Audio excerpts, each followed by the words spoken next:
Gator Pit Rich here. We have got the Gator Pit CNC Torchmate 4510, getting power to it right now. Got our flex cut 80 by Lincoln. We got the CNC plasma Torchmate 4510 model.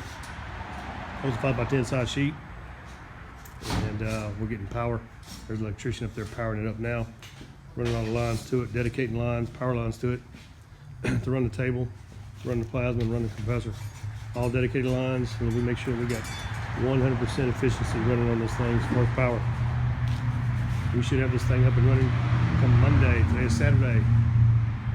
Excited, looking forward to it, and it's going to be helping us make stuff like this right here. Check that out, guys. Badass, badass. Gator Pit Rich Robin. See ya.